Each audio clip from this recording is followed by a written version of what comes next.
Seventh class chapter 1 geography page number 65।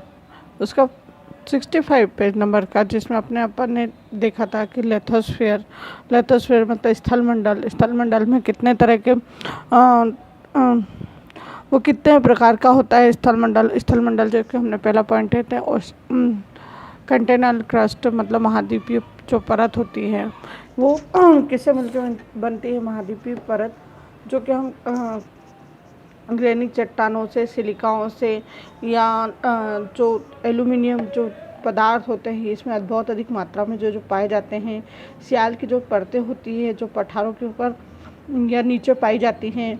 अगर हम भौगोलिक तौर पे देखें या जोग्राफिकल तौर पे देखें तो ये पृथ्वी की ऊपरी परत को भी क्रस्ट कहा जाता है। ये चट्टानों के आमतौर पर हम देखते हैं कि यह हल्के रंग की होती है और ये परत करीब 35 किलोमीटर की औसत तक गहराई, मतलब इतनी 35 किलोमीटर तक की गहराई लिए मोटी होती है। लेकिन ये पहाड़ों के नीचे ज़्यादा होती है क्योंकि ऊंचाई बढ़ जाती है, तो 60 से 70 किलोमीटर तक ये पृथ्वी की जो परत रहती है वो मोटी होती है, जिस पर मिट्टी बनी रहती है। इसके बाद हम आता है दूसरा अपना ओशनिक क्रस्ट में हम देखते हैं ये महाद्वीपीय जो रहते हैं, जो महाद्वीप बनते हैं। कैसे बनते हैं महाद्वीपीय? जिसमें सिलिका और मैग्नीज की भरपूर चट्टानें शामिल होती हैं, जिसको सीमा के नाम से हम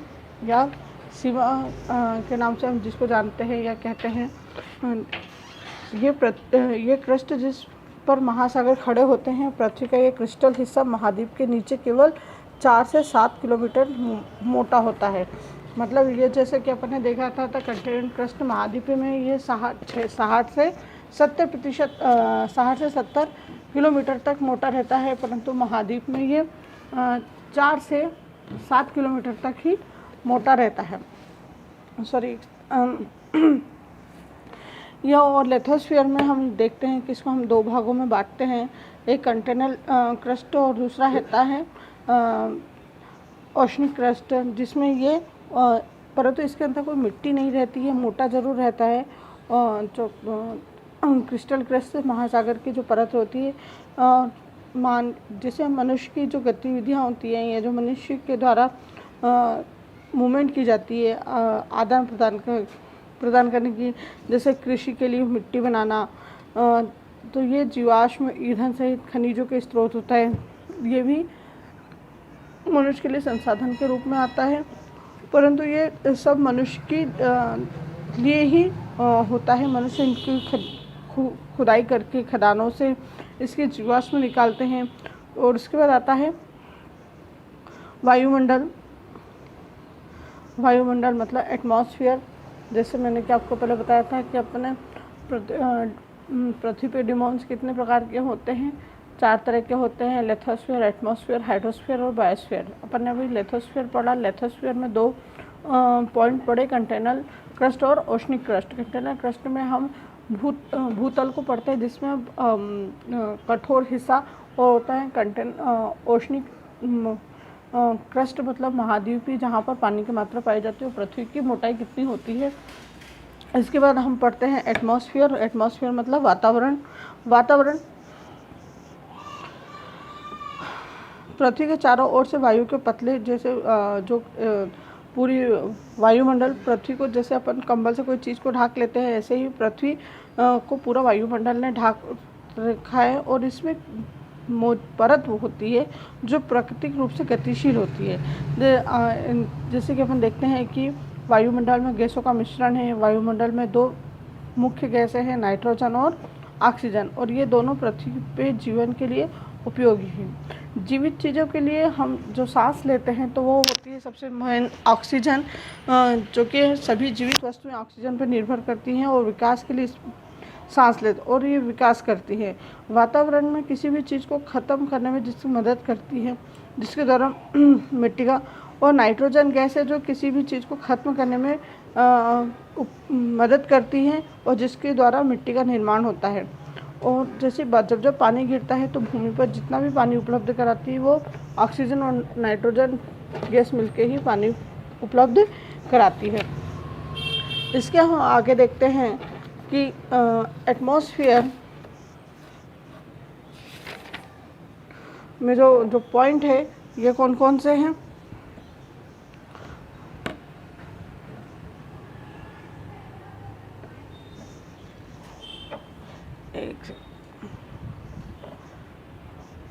वातावरण के जो जैसे हम एटमॉस्फेयर में जो तापमान देखते हैं या वजन देखते हैं, तो ये सब ये पृथ्वी में ग्रेविटेशनल फोर्स या जैसे गुरुत्वाकर्षण जिसको हम बोलते हैं ग्रेविटी, गुरुत्वाकर्षण पावर के द्वारा होता है।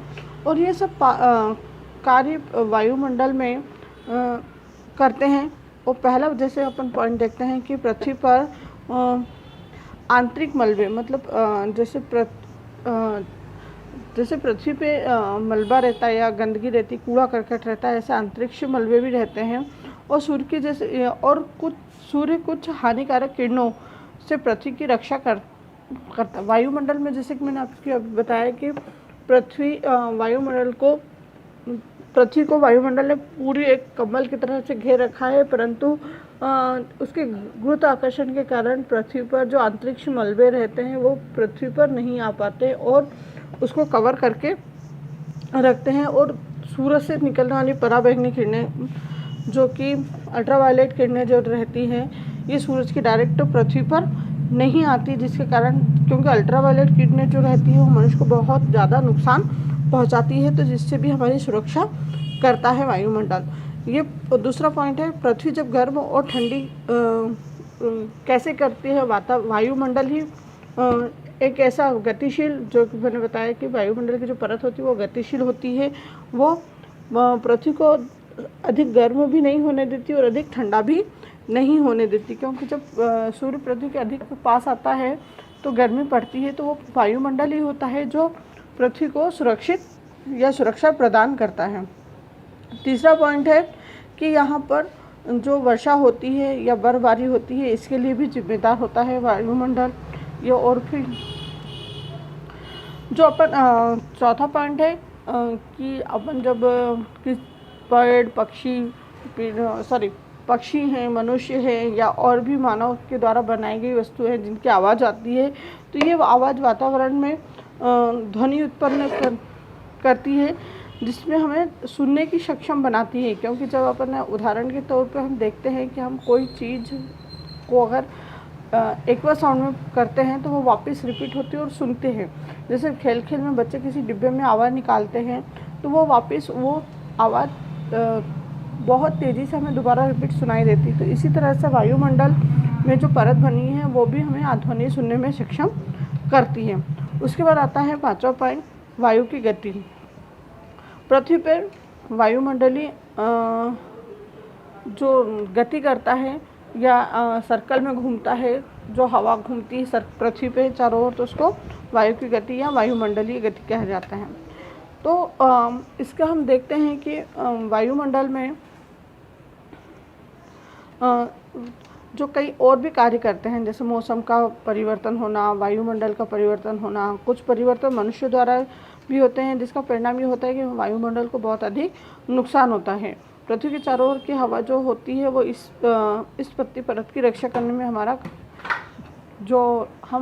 ये जो परत होती है ये ओजोन परत के नाम से हम इसको जानते हैं।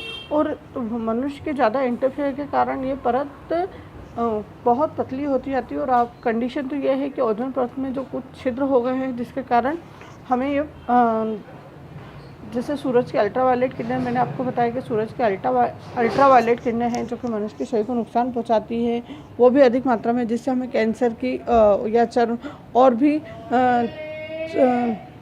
शारीरिक बीमारियां हो जाती हैं। अब इसके बाद पढ़ते हैं अपना हाइड्रोस्फीयर। हाइड्रोस्फीयर में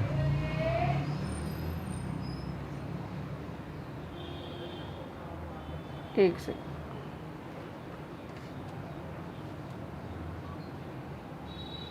हाइड्रोस्फीयर में जो पानी मतलब जलीय मंडल, हाइड्रोस्फीयर अभी तक न पढ़ने था, लिथोस्फीयर पढ़ा था, लिथोस्फीयर के बाद पढ़ा था अपन ने एटमॉस्फेयर, एटमॉस्फेयर के बाद अपन पढ़ेंगे हाइड्रोस्फीयर। हाइड्रोस्फीयर मतलब जलीय मंडल। पृथ्वी पे जो जल होता है, ये जो समुद्र, झीलों और नहरों में ये जो पानी होता है, ये सब जल मंडल के अंतर्गत आता है। और पृथ्वी के नीचे जो पानी जमा रहता है वो भी हाइड्रोस्फीयर के अंतर्गत ये आता है, क्योंकि पानी का 71% जो पानी है वो ज़मीन पे जो है वो सभी हाइड्रोस्फीयर के अंतर्गत आता है। और थोड़ी मात्रा में जो पानी वायुमंडल में मौजूद है और वो भी जलमंडल के अंतर्गत, क्योंकि ये भी एक पानी का हिस्सा है, इसलिए वो वातावरण को जीवन जीने के लिए उपयोगी बनाता है। और एक इसकी निश्चित एक गहराई और महासागरों में ये जो जल का एक हिस्सा है, ये निश्चित मात्रा में महासागर और महाद्वीपों में मौजूद है, जहाँ पे सूरज की रोशनी पहुँच सकती है। पानी सभी रूप से हमें देखा जाए तो पानी हमें सभी तरह से उपयोगी होता है। और जल की 3 अवस्थाएं पाई जाती हैं, जैसे कि सॉलिड, लिक्विड और गैस। और ये सब हमें फ्रेश वाटर के द्वारा ही ये उपलब्ध होता है, ताज़े पानी के रूप में। और जैसे सॉलिड को हम देखते हैं आइस के रूप में, लिक्विड को देखते हैं हम पानी के रूप में जो पीने, और गैस के रूप में हम पानी को देखते हैं जब गैस की भाप बनती है। तो इसके द्वारा हम देख सकते हैं कि पानी की भी 3 अवस्थाएं होती हैं। इन तीनों अवस्था में पहला आपका सॉलिड देख लिया, दूसरा अपना लिक्विड देख लिया, तीसरा हो गया अपना गैसीय।